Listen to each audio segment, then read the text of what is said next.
अस्सलाम वालेकुम। हाँ जी बच्चे, आज हम स्टार्ट कर रहे हैं chapter one second year chemistry में। उसका नेम लिखा गया periodic classification of element and periodicity. ठीक है, इसमें ना हम कुछ वो वाली पढ़ेंगे जो हैं प्रॉपर्टीज़ जो हम पार्ट 1 में भी पढ़ चुके हैं, जैसा कि आयोनाइजेशन एनर्जी है, इलेक्ट्रॉन अफिनिटी है, इलेक्ट्रोनेगेटिविटी। ठीक है, इसी तरह से यहाँ पर हम कुछ चीज़ें पढ़ेंगे, मेल्टिंग पॉइंट और बॉइलिंग पॉइंट। दरअसल चैप्टर का जो नेम है ना वो है पीरियोडिक क्लासिफिकेशन।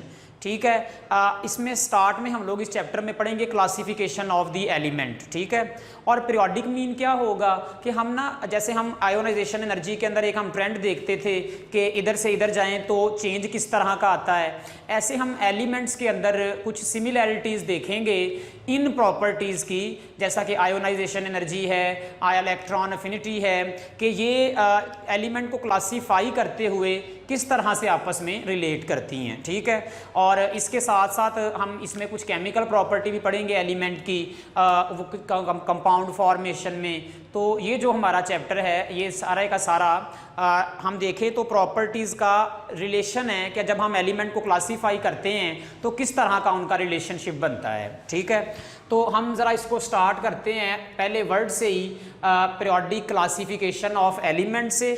इसका क्या मतलब है, एलिमेंट को इस तरह से क्लासीफाई करना कि उनमें क्या मौजूद हो, पीरियोडिसिटी। हम डेफिनेशन लिखते हैं, what is meant by periodicity.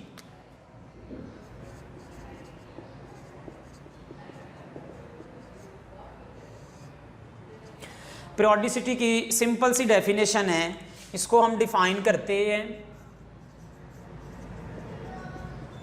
Repetition of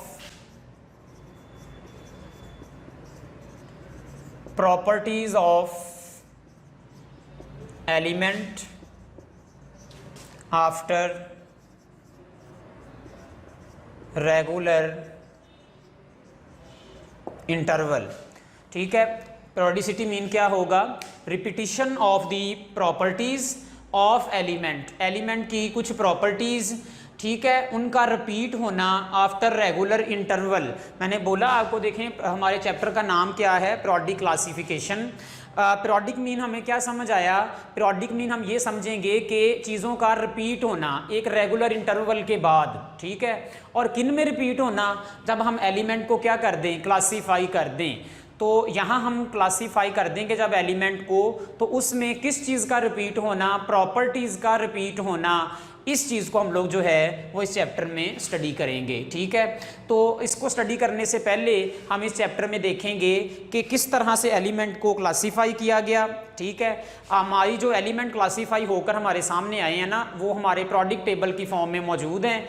तो इस चैप्टर का जो हमारा बेसिक टॉपिक होगा, सबसे पहले वो आएगा किस तरह से पीरियोडिक टेबल की फॉर्मेशन हुई, किस तरह से पीरियोडिक टेबल बना, उसकी हम बैकग्राउंड पढ़ेंगे। ठीक है, और उसके बाद जाकर हम इन प्रॉपर्टीज़ को कि पीरियोडिक टेबल में ये पीरियोडिसिटी किस तरह से मौजूद होती है, इसको स्टडी करेंगे। ठीक है, अच्छा, अब इसके स्टार्ट में ये है कि हमने देखा कि जब हम एलिमेंट को क्लासीफाई करते हैं तो क्लासीफाई करते हुए हम क्या बना लेते हैं, इनका पीरियोडिक टेबल बना लेते हैं। ये पीरियोडिक टेबल क्यों बना, तो ये जो इसके हवाले से हमारा ये चैप्टर स्टार्ट होगा इंट्रोडक्शन के टॉपिक से। तो इंट्रोडक्शन में हम लोग इसको डिफाइन करेंगे कि दरअसल पीरियोडिक टेबल बना क्यों था। ठीक है, ये चैप्टर जो है ये इंपॉर्टेंट है बोर्ड के पैटर्न के लिहाज से भी। हर साल इसमें से पहले चैप्टर में से ज़रूरी तौर पर लॉन्ग क्वेश्चन आता है। इतनी भी आप पेयरिंग स्कीम देखें उसमें पहले चैप्टर को कभी भी स्किप नहीं किया गया। तो फर्स्ट चैप्टर, ये जो चैप्टर है ये लॉन्ग के हवाले से और शॉर्ट के हवाले से, इसके साथ साथ कॉन्सेप्ट के हवाले से ये बहुत ज़्यादा इंपॉर्टेंट चैप्टर है। कॉन्सेप्ट के हवाले से मैंने इसलिए कहा कि एंट्री टेस्ट के अंदर जाकर देखें तो, या हम देखें तो जो हमारी आगे बेसिस होती हैं ना, हमने एलिमेंट की कुछ प्रॉपर्टी स्टडी करनी होती हैं तो वो सारी हमें यहीं से मिल जाती हैं अगर हम इस चैप्टर को जो है अच्छी तरह से समझ लें। तो बहुत ज़्यादा इंपॉर्टेंट टॉपिक है हमारा जो इंपॉर्टेंट चैप्टर है ये वाला फर्स्ट चैप्टर। तो इसको जो है हम इंशाल्लाह आगे आहिस्ता आहिस्ता करेंगे। तो इसके इंट्रोडक्शन में हम इसको देखते हैं कि क्यों पीरियोडिक टेबल बना। ठीक है, तो वो कहता है कि केमिस्ट्री बहुत ज़्यादा कॉम्प्लेक्स सब्जेक्ट है। अगर हम इसको देखें तो इसको सिंपल करने के लिए देखिए ना, बहुत सारे एलिमेंट डिस्कवर हो चुके हैं, तकरीबन 118 एलिमेंट, ठीक है। अब हर एलिमेंट की इंडिविजुअल प्रॉपर्टी को जो है हम देखने लगें तो ये ज़रा थोड़ा सा मुश्किल था। क्यों ना हम वो कहता है ऐसा कर लें कि इसको एक इस तरह से ऑर्गेनाइज करें लॉजिकल पैटर्न के साथ कि इस पूरे के पूरे जो केमिस्ट्री है उसको समझना क्या हो जाए, आसान हो जाए। तो ऐसा समझने के लिए केमिस्ट्री को उन्होंने एक लॉजिकल पैटर्न के साथ एलिमेंट्स को क्या किया, क्लासीफाई किया। इस चीज़ के लिए ना उसने एक वर्ड यूज़ किया है सिस्टमाइज का,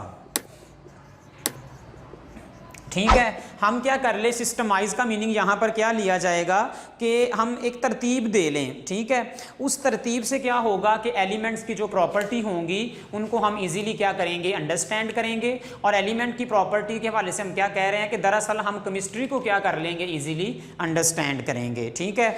अब इनको किस तरह से सिस्टमाइज किया गया, एलिमेंट्स को क्लासीफाई किया गया, ये हमारा टॉपिक होगा हिस्टोरिकल बैकग्राउंड में। तो इनको क्लासीफाई उसमें हम देखेंगे कि स्टार्ट में कैसे था, फिर करते करते किस तरह से प्रोडिक्ट टेबल बना। अब जब वो प्रोडिक्ट टेबल बन गया तो उसके बनने पर हमें किस तरह की इंफॉर्मेशन मिलती हैं, या दूसरे लफ्ज़ों में हम बताएं कि हमारे प्रोडिक्ट टेबल की डेफिनेशन क्या बनती है। तो ये हम डेफिनेशन पढ़ने लगे हैं कि प्रोडिक्ट टेबल जब बन गया तो ये किस तरह की हमें इंफॉर्मेशन प्रोवाइड करता है। तो बुक के अंदर उसने इसकी हवाले से लिखा है प्रोडिक्ट टेबल प्रोवाइड आ बेसिक फ्रेमवर्क, ठीक है, ठीक है। बुनियादी इसने हमें ये एक ऐसा फ्रेम जो है प्रोवाइड किया एलिमेंट को क्लासीफाई करके, जिससे हम क्या कर सकते हैं, जिससे हम स्टडी कर सकते हैं प्रॉपर्टीज ऑफ द एलिमेंट, ठीक है। और वो प्रॉपर्टी कौन कौन सी होंगी हमारे पास, प्रॉपर्टी दो तरह की होती हैं एलिमेंट की, एक आएंगी उनकी फिजिकल प्रॉपर्टी और दूसरी टाइप की कौन सी प्रॉपर्टी आएगी, केमिकल प्रॉपर्टी। तो प्रोडिक्ट टेबल की क्या डेफिनेशन बनी जो कि किताब में भी दी गई है, it is a basic framework which is used to study the properties of the element in a systematic way, ठीक है। वो प्रॉपर्टी कौन सी, फिजिकल और केमिकल, कि हम फिजिकल प्रॉपर्टी और केमिकल प्रॉपर्टी को स्टडी कर सकते हैं एक सिस्टमेटिक वे से। सिस्टमेटिक वे मीन क्या होगा कि एक लॉजिकल फॉर्म के साथ हम उनको इजीली क्या कर सकेंगे, अंडरस्टैंड कर सकेंगे, ठीक है। केमिकल प्रॉपर्टी तो हमें पता है कि जिसमें हम कंपाउंड फॉर्मेशन देखेंगे कि जब एलिमेंट कंपाउंड बना रहे हैं तो ये उनकी क्या कहलाएंगी, रिएक्ट कर रहे हैं, ये उनकी केमिकल प्रॉपर्टी होंगी। फिजिकल प्रॉपर्टी कौन कौन सी होती हैं, जैसा कि मेल्टिंग पॉइंट आ गया, ठीक है, इनका बॉइलिंग पॉइंट आ गया, ठीक है, सॉल्युबिलिटी आ गया। इसी तरह से हम यहाँ पर इनकी आयोनाइजेशन एनर्जी, इलेक्ट्रॉन अफिनिटी, ठीक है, हाइड्रेशन एनर्जी, इनकी कंडक्टिविटी, वाह समझ आई। और ये सारी कुछ चीज़ें जो होंगी ये हम फिजिकल प्रॉपर्टी के अंदर क्या करेंगे, इनको स्टडी करेंगे।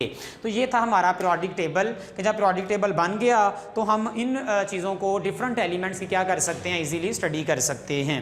जैसा कि अगर हम सिंपल सी एग्जांपल लें आयोनाइजेशन एनर्जी की, ठीक है, तो हमने बात की थी कि वो एलिमेंट जो एक इलेक्ट्रॉन देते हैं हम उनके लिए सिर्फ फर्स्ट आयोनाइजेशन एनर्जी की वैल्यू लिखा करते हैं, उसी की बात करते होते हैं, ठीक है। तो अगर हम बात करेंगे देखें फर्स्ट ग्रुप की, तो उसमें जितने एलिमेंट होंगे हम उनकी फर्स्ट आयोनाइजेशन एनर्जी की बात करेंगे। इसका मतलब है कि अगर हम एलिमेंट को देखें ग्रुप्स में रख रहे हैं तो उसमें जितने एलिमेंट आ रहे हैं हम उनकी प्रॉपर्टी को क्या कर सकते हैं, ईजिली स्टडी कर सकते हैं, बजाय कि हम हर एक की अलग-अलग क्या करें, स्टडी करें। हम उसी से बता सकते हैं कि हर एक की यही वाली प्रॉपर्टी होंगी, ठीक है। तो यहाँ तक जो है हम करते हैं, इंशाल्लाह कल हम स्टार्ट कर। अच्छा, हम लोग बच्चे यहाँ पे थे कि प्रॉपर्टीज़ जो हैं वो फिज़िकल कौन कौन सी होंगी और केमिकल, ये हमने इसमें बारी बारी स्टडी करनी है। और साथ साथ हम इसका देखेंगे हिस्टोरिकल बैकग्राउंड, प्रोडिक्ट टेबल जो है वो बना किस तरह से। ये तो इंट्रोडक्शन के हवाले से सिर्फ आपने प्रोडिक्ट टेबल की डेफिनेशन याद करनी है और थोड़ा सा मैंने बैकग्राउंड दिया कि इनको एलिमेंट को क्लासीफाई करना है। देखिए इसको ना आप एग्जाम्पल से भी समझ सकते हैं, क्लासीफिकेशन की भी। ये वो एग्जाम्पल है जो हमें ना हमारे टीचर भी दिया करते थे। वो एग्जाम्पल ये है कि देखें जैसे आपको कहा जाए एक कमरे में ना सारी किताबें पढ़ी हैं, 9th की भी, 10th की भी, 11, 12, उसमें बायो भी है, केमिस्ट्री है, इंग्लिश है, फिजिक्स है, कुछ भी है। तो अब अगर आपसे कहा जाए इकट्ठी सारी पड़ी हैं ढेर में, आपसे कहा जाए आप ना 12th क्लास की केमिस्ट्री की बुक लेकर आएँ, तो बड़ा मुश्किल हो जाएगा आपको उसमें फाइंड करना कहाँ पर जाकर हमें ये किताब मिलेगी, क्योंकि ढेर है, आपको नहीं पता चलेगा कहाँ पर जाकर मिलेगी, एक एक चेक करनी पड़ेगी। यही हाल यहाँ पर ना पीरियोडिक टेबल के अंदर हम केमिस्ट्री के अंदर देखते हैं कि अगर एलिमेंट को अरेंज ना किया जाता तो उन हर एक के लिए हमें उनकी जो केमिकल प्रॉपर्टी है, फिजिकल प्रॉपर्टी है, उनके लिए हमें जो उनका स्टडी करना था या डिस्क्राइब करना यही था, उनके लिए मुश्किल था। तो उनको इजी वे में स्टडी करने के लिए ये एक लॉजिकल पैटर्न डिस्कवर हुआ जिससे हम उनको क्या कर सकते हैं, इजी कर सकते हैं। जैसे मैंने आपको बुक की एग्जांपल दी, अगर हमको ऐसा कर दें कि आपको कमरे के अंदर ना शेल्फ बना दें डिफरेंट, अब उसमें कह दें कि ये एक शेल्फ है, उसमें केमिस्ट्री 9th की है, एक में 10th की है, एक में 11 है, एक में 12 है। अब आपसे कहा जाए जाओ 12वीं क्लास की किताब लेकर आओ, तो आपको पता होगा मैंने इस शेल्फ में जाना है, आप किताब ले आओगे। तो बिल्कुल सेम जो है ना वो पीरियोडिक टेबल है कि पीरियोडिक टेबल में अगर हमें एक एलिमेंट की प्रॉपर्टी पता है तो चूंकि वो इस तरह से रेंज है कि उसकी प्रॉपर्टी उससे मिलती होगी दूसरे वाले से, तो हमें अगर दूसरे की नहीं पता तो आप क्या करेंगे, इजीली उसकी प्रॉपर्टी को भी डिस्क्राइब कर देंगे।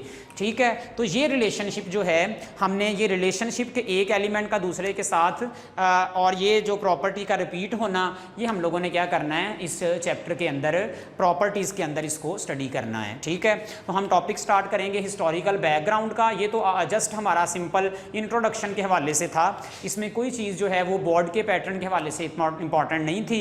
अगला जो हमारा टॉपिक होगा ना बैकग्राउंड का हिस्टोरिकल, उससे हमारी आगे जो है टॉपिक इंपॉर्टेंट स्टार्ट हो जाएंगे। तो उससे पहले मैं आपको थोड़ा सा ना बुक के हवाले से भी बता दूं कि इस सेकेंड ईयर की किताब के अंदर टोटल जो चैप्टर हैं वो हैं 16। अच्छा, अब हम थोड़ा सा ना चैप्टर के बुक के हवाले से देख लेते हैं। सेकेंड ईयर के अंदर जो हमारे चैप्टर हैं वो हैं 16। ठीक है, इसमें चैप्टर 1 to 6 ये हमारे चैप्टर होंगे। इनको ना डिवाइड कर देते हैं ब्रांचेस के अंदर। हमने पढ़ा है केमिस्ट्री की branches, physical, organic, inorganic, environmental है, एनालिटिकल है, बायो है, इस तरह से डिफरेंट। तो हमारी यहाँ पर जो आए हैं ना चैप्टर जिस तरह से डिवाइड हैं वो मैं आपको थोड़ा सा बताने लगा हूँ। चैप्टर 1 to 6 जो हमारी सारी की सारी केमिस्ट्री है वो है इनऑर्गेनिक केमिस्ट्री। फिर हम स्टार्ट जब आएंगे 7 to 13 ये होगी ऑर्गेनिक केमिस्ट्री।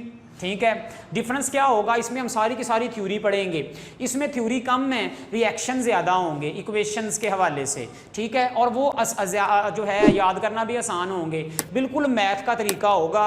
अगर आप ऑर्गेनिक केमिस्ट्री समझेंगे तो जैसे हम मैथ कर रहे हैं, आपको एक फार्मूला दिया जाता है, हम यहाँ पर वो कुछ फार्मूले देखेंगे। ठीक है, मतलब हम उसको समझेंगे फार्मूलों के लिहाज से, तो वो 4 या 5-6 फार्मूले होते हैं। जब आप वो समझ लेंगे पढ़ते पढ़ते तो आपको ऑर्गेनिक ना बिल्कुल मैथ की तरह आती होगी कि आप जैसे मैथ का एक लिखते हैं क्वेश्चन तो फार्मूला लगा के सॉल्व कर जाते हैं, ऐसे आपने ऑर्गेनिक भी समझ लेनी है। तो ये 6 के 6 चैप्टर जो होंगे ना ये सारे के सारे आपको उसी से जो है वो कवर हो जाएंगे। मतलब यहाँ आपको याद करना पड़ता है, थ्योरी लिखी होती है, यहाँ आपको समझ कर जो है वो इक्वेशन बनानी होती है। थोड़ा सा इसमें आएगा याद करना, लेकिन उस तरह की उसमें इतनी ज़्यादा थ्योरी नहीं होगी। इसके बाद चैप्टर जो है 14 ये आ जाएगा बायोकेमिस्ट्री। ठीक है, इसके बाद आ जाएगा चैप्टर 15 ये आ जाएगा इंडस्ट्रियल केमिस्ट्री। और फिर आएगा चैप्टर 16 ये आ जाएगा इन्वायरमेंटल केमिस्ट्री।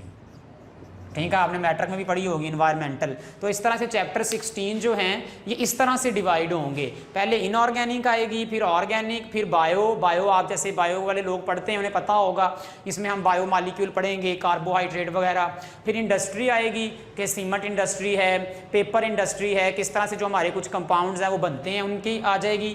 फिर आ जाएगा इन्वायरमेंट से रिलेटेड कि इसमें भी आपने कुछ चीज़ें सीखी होंगी, ये सडरेन वगैरह के टॉपिक आते हैं, किस तरह से जो इंसान है वो अपनी को इंपैक्ट करता है। तो ये इस तरह से हम लोगों ने क्या करनी है, डिवाइड करके इसको पढ़ना है।